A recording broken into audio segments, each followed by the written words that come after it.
Hello दोस्तों, आप लोग कैसे हो। आई होप कि आप लोग अच्छे होंगे। आज क्लास 10th यूपी बोर्ड के कुछ महत्वपूर्ण प्रश्न को देखेंगे जो कि यूपी बोर्ड में आने की पूरा संभावना है। चलिए स्टार्ट करते हैं दोस्तों। देखिए दोस्तों, पहला क्वेश्चन है आप लोगों का यहाँ पर। एक द्विघात बहुपद ज्ञात कीजिए जिसके शून्यकों के योग, देखिए दोस्तों, योग तथा गुणनफल क्रमशः दिया हुआ है दोस्तों। देखिए दोस्तों, योग दिया हुआ है यहाँ पर, ये योग दिया हुआ है और ये गुणनफल दिया हुआ है ना दोस्तों। और द्विघात समीकरण कह रहा है निकालने के लिए, है ना दोस्तों। तो सबसे पहले ये जानिए कि द्विघात समीकरण होता है क्या है दोस्तों। सबसे पहले ये जानिए दोस्तों कि द्विघात समीकरण क्या होता है ना दोस्तों। द्विघात समीकरण क्या होता है दोस्तों। एक्स, देखिए दोस्तों, सॉल्व कर रहे हैं। एक्स स्क्वायर अब माइनस मूलों का योगफल, है ना दोस्तों, इंटू एक्स अब प्लस मूलों का गुणनफल, अब बराबर क्या हो गया दोस्तों, 0। अब यहाँ एक्स स्क्वायर हो गया दोस्तों, अब माइनस योगफल के जगह पर क्या दिया है दोस्तों, 1/4 दिया है, तो यहाँ पर 1/4 रख दीजिए दोस्तों। एक्स जब एक्स रख दीजिए, अब प्लस गुणनफल कितना दिया है दोस्तों, -1 दिया है ना दोस्तों, बराबर 0।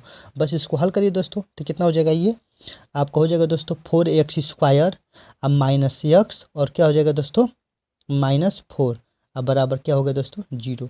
ये आपका आंसर हो गया, है ना दोस्तों। अब चलिए क्वेश्चन नंबर 2 पर चलते हैं दोस्तों। क्वेश्चन नंबर 2 में भी यही द्विघातीय समीकरण निकालना है ना। बस यहाँ पर योगफल ये दिया है और गुणनफल ये दिया है ना दोस्तों। चलिए उसी पर रखिए। क्या होता है दोस्तों, एक्स स्क्वायर अब माइनस मूलों का योगफल, है ना दोस्तों, इंटू एक्स अब प्लस मूलों का क्या होता है दोस्तों, गुणनफल, बराबर क्या होगा दोस्तों, 0। अब देखिए दोस्तों, ये एक्स स्क्वायर हो गया दोस्तों, अब माइनस योगफल कितना दिया है दोस्तों, अंडर टू एक्स हो गया दोस्तों। अब यहाँ प्लस हो जाएगा दोस्तों, हाँ। और उसके बाद गुणनफल के जगह पर कितना दिया है, 1/3 अब बाई कितना हो गया, 0। अब इसे सॉल्व करेंगे दोस्तों तो कितना होगा, ये हो जाएगा आपका 3x स्क्वायर अब -3 x हो जाएगा दोस्तों। और यहाँ पर क्या हो जाएगा, +1 बराबर क्या हो गया दोस्तों, 0। ये आपका समीकरण हो गया, है ना दोस्तों। चलिए दोस्तों अगले सवाल पर चलते हैं। चलिए दोस्तों अब अगला कंसेप्ट पर चलते हैं। देखिए दोस्तों, यदि दो रेखाएं होंगी दोस्तों, यदि दो रेखाएं होंगी तो दो समीकरण होगा। और जब दो समीकरण होगा तो जो दोनों समीकरण को अगर ग्राफ पेपर पर अगर हम ड्रा करेंगे, खींचेंगे दोस्तों, तो 3 कंडीशन हो सकती हैं, है ना दोस्तों। और कौन कौन कंडीशन हो सकती हैं दोस्तों। पहला कंडीशन कि या तो दोनों रेखाएं एक दूसरे को प्रतिच्छेद करेगी, दो रेखाएं एक दूसरे को प्रतिच्छेदित करेगी दोस्तों, ये प्रतिच्छेद कर रही है, एक दूसरे को काट रही है दोस्तों। या दूसरा कंडीशन, या दोनों रेखा एक दूसरे को समांतर होगी, है ना, ये रेखा एक दूसरे क्या होगी, समांतर होगी। तीसरा कंडीशन दोस्तों, मान लीजिए हमने एक रेखा खींच दिया, इसके ऊपर एक और रेखा हमने खींचा, ये संपाती कहते हैं दोस्तों। जब एक रेखा के ऊपर एक रेखा खींचेंगे तो उसको संपाती रेखा कहेंगे, है ना दोस्तों। तो यही 3 कंडीशन हो सकता है, या तो दोनों रेखाएं प्रतिच्छेद होगी, या तो दोनों रेखाएं समांतर होगी दोस्तों, या तो दोनों रेखाएं क्या होगी, पाती होगी। अब चलिए दोस्तों एक एक कर इन तीनों रेखाओं के बारे में अब हम लोग पढ़ते हैं। जब दो रेखाएं एक दूसरे को प्रतिच्छेद करती हैं, देखिए दोस्तों, जब दो रेखाएं एक दूसरे को प्रतिच्छेद करती है ना दोस्तों, तो उन दोनों रेखाओं के बीच क्या कंडीशन हो सकता है दोस्तों, ये कंडीशन हो सकता है, A1/A2 is not equal B1/B2, यानी A1/A2 का मान दोस्तों B1/B2 के बराबर नहीं होगा। जब ये कंडीशन होगा दोस्तों तो हम क्या क्या लिख सकते हैं दोस्तों, समीकरण का एक हल होगा। देखिए दोस्तों, समीकरण का एक हल होगा या अद्वितीय हल होगा, समीकरण का एक हल होगा या अद्वितीय हल होगा, है ना, या संगत हल होगा, है ना दोस्तों, हल होगा। कब रे दोस्तों, जब रेखाएं एक दूसरे को प्रतिच्छेद करेगी तब, है ना दोस्तों। और उस समय कंडीशन क्या होगा दोस्तों, कंडीशन यही होगा A1 दोस्तों, क्या कंडीशन क्या होगा दोस्तों, A1/A2 इज नॉट इक्वल, है ना दोस्तों, B1/B2। अब चलिए दोस्तों अगले कंसेप्ट पर चलते हैं। देखिए दोस्तों, अगला कंसेप्ट ये है कि जब दो रेखाएं क्या होगी, समांतर होगी, है ना दोस्तों। यहाँ पर लिख देखिए, यहाँ पर समांतर बनाए हैं। जब दो रेखाएं क्या होगी दोस्तों, समांतर होगी, है ना, तो उन दोनों रेखाओं के बीच क्या कंडीशन होगा दोस्तों, ये कंडीशन होगा, है ना दोस्तों।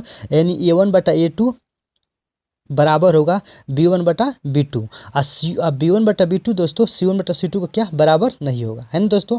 एक बार और समझिए दोस्तों, जब दो रेखाएं क्या होगी दोस्तों, जब दो रेखाएं समांतर होगी तो उन दोनों रेखाओं के बीच ये कंडीशन होगा, है ना दोस्तों। क्या कंडीशन, कि A1/A2 B1/B2 के बराबर होगा, है ना दोस्तों। और B1/B2 C1/C2 के बराबर नहीं होगा, है ना दोस्तों, इज नॉट इक्वल होगा, ये इक्वल होगा, है ना दोस्तों।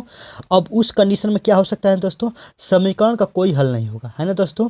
क्या होगा, जब ये कंडीशन होगा दोस्तों, देखिए यहाँ पर जब ये कंडीशन होगा दोस्तों, समीकरण का कोई हल नहीं होगा, यह समीकरण का असंगत हल होगा, है ना दोस्तों। क्या होगा, समीकरण का असंगत हल होगा। अब चलिए दोस्तों अगले कंसेप्ट पर चलते हैं। देखिए दोस्तों अब अगले कंसेप्ट पर चलिए, संपाती वाले, है ना दोस्तों। जब दो रेखाएं क्या होगी, संपाती होगी।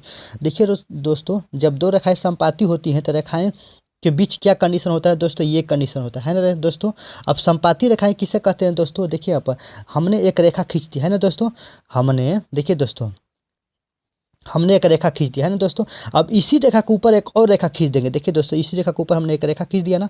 अब देखिए दोस्तों, है ना, तो जब एक रेखा के ऊपर हमने एक रेखा और खींच देंगे तो उस वो रेखाएं आपस में क्या हो जाएगी दोस्तों, संपाती हो जाएगी, है ना दोस्तों। और जब रेखाएं संपाती होगी तो उनका कंडीशन ये होता है, कौन सा कंडीशन होता है, ये कंडीशन होता है ना दोस्तों, यानी सभी आपस में बराबर होंगे, यानी A1 A2 आप B1 B2 C1 C2 सभी आपस में क्या होंगे दोस्तों, बराबर होंगे। तो उस कंडीशन में क्या होता है दोस्तों, समीकरण का अनंत हल होगा, अनेक हल होगा, है ना दोस्तों। समीकरण का अनंत हल होगा, अनेक हल होगा, समीकरण का अपरिमित हल होगा, है ना दोस्तों। क्या होगा, अपरिमित हल होगा, अपरिमित माना अनंत होता है दोस्तों। यह समीकरण का संगत हल होगा, है ना दोस्तों। ये 3 कंडीशन हो सकता है। चलिए दोस्तों इस पर हम लोग सवाल को सॉल्व करते हैं। देखिए दोस्तों अभी हम जो ऊपर पढ़े हैं ना उस पर हम एक सवाल सॉल्व कर देते हैं ना दोस्तों। चलिए दोस्तों देखिए पहला सवाल आप लोगों का है दोस्तों 2x। देखिए दोस्तों 2x अब -3y अब -8 बराबर 0। दूसरा का समीकरण है दोस्तों 4x -6y अब -9 अब बराबर 0, है ना दोस्तों। अब चलिए दोस्तों इस रैखिक समीकरण से तुलना करिए दोस्तों। यहाँ पर रैखिक समीकरण निकाले हैं ना, ax + by अब +c बराबर 0। अब देखिए दोस्तों ये पहला समीकरण है दोस्तों, ये आपका पहला समीकरण हो गया दोस्तों, ये आपका दूसरा समीकरण हो गया, है ना दोस्तों। तो पहला समीकरण से आपका A1 B1 और C1 का मान निकलेगा, है ना दोस्तों। तो A1 का मान कितना हो गया दोस्तों, बताओ। A1 का मान हो गया आपका 2, है ना दोस्तों। B1 का मान कितना हो गया दोस्तों, B1 का मान हो गया -3, है ना दोस्तों। और C1 का मान कितना हो गया दोस्तों, C1 का मान हो गया -8, है ना दोस्तों। अब देखिए दोस्तों अब समीकरण 2 से यानी इस समीकरण से आपका A2 B2 C2 का मान निकलेगा दोस्तों ना, है ना। तो A2 का मान कितना हो गया दोस्तों, बताओ। A2 का मान हो गया आपका 4, है ना दोस्तों। अब B2 का मान कितना हो जाएगा दोस्तों, B2 का मान हो जाएगा -6, है ना दोस्तों। और C2 का मान कितना हो जाएगा दोस्तों, C2 का मान हो जाएगा -9, है ना दोस्तों। अब चलिए आगे चलते हैं। चलिए दोस्तों देखिए यहाँ पर देखिए दोस्तों यहाँ पर सबका मान निकाले हैं ना दोस्तों। यहाँ पर भी सबका मान हम निकाले हैं ना दोस्तों।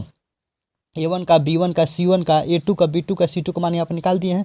अब देखिए दोस्तों इस पर सबका मान रखिए दोस्तों, मान रख कर चेक किया जाए क्या कंडीशन आ रहा है दोस्तों। A1 का जब A1 का मान 2 है तो 2 रखिए दोस्तों, है ना। A1 का जगह पर देखिए दोस्तों A1 का मान कितना है दोस्तों, 2 है ना, तो यहाँ पर 2 रखें दोस्तों।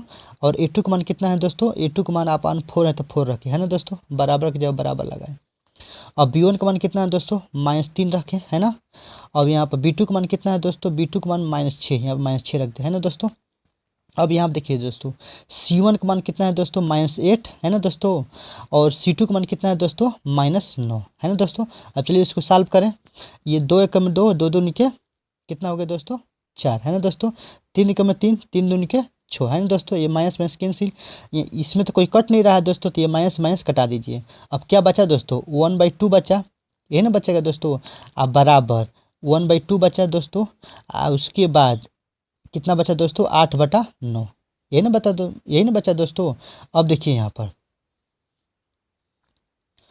अब देखिए दोस्तों आप देख रहे हैं कि ये दोनों क्या हो रहा है, ये दोनों तो बराबर आ रहा है लेकिन ये बराबर नहीं आ रहा है, नहीं आ रहा है दोस्तों। तो हम क्या लिख सकते हैं दोस्तों, कि हम क्या लिख सकते हैं दोस्तों, लिख सकते हैं दोस्तों कि A1 अब बटा A2 बराबर किसके बराबर होगा, B1 बटा B2 के बराबर होगा दोस्तों ना। इज नॉट इक्वल होगा दोस्तों किसका, C1 बटा C2 का, है ना दोस्तों, है ना। क्योंकि ये दोनों तो बराबर आ रहा है दोस्तों हल करने पर, लेकिन ये बराबर तो नहीं ना आ रहा है दोस्तों। देखिए 8/9 होगा, यहाँ पर 8/9 होगा दोस्तों, ये बराबर नहीं ना आ रहा है दोस्तों। तो A1 बटा A2 B1 बटा B2 को बराबर आ रहा है दोस्तों, लेकिन C1 बटा C2 बराबर नहीं आ रहा है। तो ये कंडीशन आ गया दोस्तों। अब इस कंडीशन में क्या होता है बताइए दोस्तों, समीकरण का हल होगा कि नहीं होगा, संगत होगा कि असंगत होगा, क्या होगा दोस्तों बताइए। देखिए दोस्तों ये जो कंडीशन है, हम लोग ये जो कंडीशन प्राप्त किए हैं दोस्तों, इस कंडीशन में समीकरण का क्या होगा दोस्तों, समीकरण कैसा हल होगा। तो आप लिखेंगे दोस्तों कि दिए हुए समीकरण का कोई हल नहीं होगा, कोई हल नहीं होगा या असंगत हल होगा, कोई हल नहीं होगा या असंगत हल होगा दोस्तों। पीछे वीडियो करके देख लीजिएगा जो हम बताए हैं। ये जब कंडीशन आएगा दोस्तों, समीकरण में कोई हल नहीं होगा या असंगत हल होगा। अब चलिए दोस्तों अगला कंसेप्ट पे चलते हैं।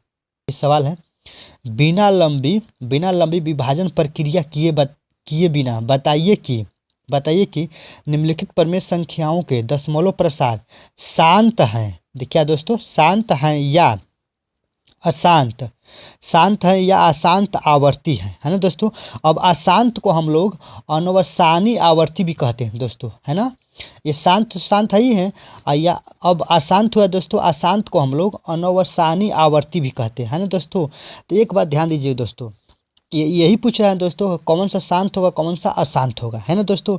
तो शांत कब होता है, देखिए दोस्तों, जब हर में, देखिए दोस्तों, ऊपर अंश होता है ना दोस्तों, और नीचे क्या होता है, नीचे हर होता है दोस्तों। जब हर में दोस्तों, किसमें, जब हर में 2 का या 5 का फैक्टर होगा, ध्यान लगाइएगा दोस्तों, जब हर में 2 का फैक्टर हो या 5 का फैक्टर हो तभी शांत होगा, है ना दोस्तों। यानी 2 हो या 5 हो या दोनों हो, अगर 2 5, देखिए दोस्तों, या तो 2 होगा या तो 5 होगा या दोनों होगा तो शांत होगा। इसके अलावा और कुछ भी होगा, मान लीजिए कि 3 हो गया, 7 हो गया और कुछ भी हो गया, है ना, तो उसके बाद अशांत होगा, है ना दोस्तों। जैसे कि चलिए आप लोगों का हम क्वेश्चन सॉल्व करते हैं ना दोस्तों। जैसे कि देखिए पहला क्वेश्चन क्या है आपको, 13 बटा, है ना दोस्तों, क्या है 13 बटा, क्या है दोस्तों, 13 बटा 3125, यही ना दोस्तों, है ना। तो अब देखिए दोस्तों, ऊपर तो हमने 13 लिख दिया, अब 3125 को क्या लिख सकते हैं दोस्त, क्या लिख सकते हैं दोस्तों, लिख सकते हैं 5 पर 5, है ना दोस्तों। इसको फैक्टर करेंगे तो 5 पर 5 आ गया ना दोस्तों।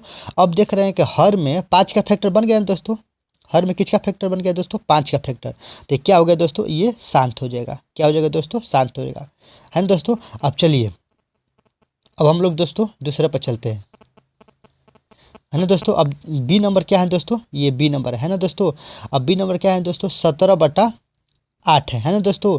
अब देखिए ऊपर 17 हो गया, है ना दोस्तों, और नीचे क्या हो गया 8, 8 को 2 पर 3 लिख सकते हैं दोस्तों, लिख सकते हैं 2 पर 3, 2 दूनी 4 दूनी 8, है ना। तो अब देख रहे हैं कि हर में 2 का फैक्टर बन गया कि नहीं, बन गया 2 का फैक्टर ना, तो ये भी क्या हो जाएगा दोस्तों, शांत हो जाएगा, है ना दोस्तों।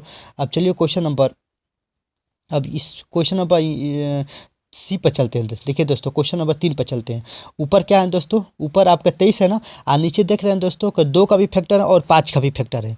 तो 2 का भी फैक्टर है और 5 का भी फैक्टर है, तो भी क्या होगा दोस्तों, ये भी शांत होगा, है ना दोस्तों, ये भी शांत होगा, है ना दोस्तों, ये भी शांत होगा, ये भी शांत होगा और ये भी शांत होगा, है ना दोस्तों। क्योंकि हम बताए हैं कि हर में या तो 2 का फैक्टर हो या तो 5 का फैक्टर हो या 2 5 का, दोनों का फैक्टर होगा तो क्या होगा, शांत होगा, है ना, क्या होगा, शांत होगा। अब देखिए दोस्तों, ये वाला क्वेश्चन नंबर 4 है ना। अब क्या है दोस्तों, ऊपर आपका 29 है और नीचे क्या है दोस्तों, 343। 343 किसका क्यों है दोस्तों, ये 3 पर आप 4 घात कर देंगे, है ना। 3 पर कितना घात करेंगे दोस्तों, 3 पर आप 4 घात कर देंगे। अब देख रहे हैं दोस्तों कि हर में 2 का फैक्टर या 5 का फैक्टर आ रहा है दोस्तों, ना तो 2 का फैक्टर आ रहा है ना तो 5 का फैक्टर आ रहा है दोस्तों। तो ये जो है अशांत हो जाएगा, क्या होगा दोस्तों, ये अशांत होगा, क्या होगा दोस्तों, ये जो डी है ना ये अशांत होगा, है ना, क्या होगा, अशांत, है ना।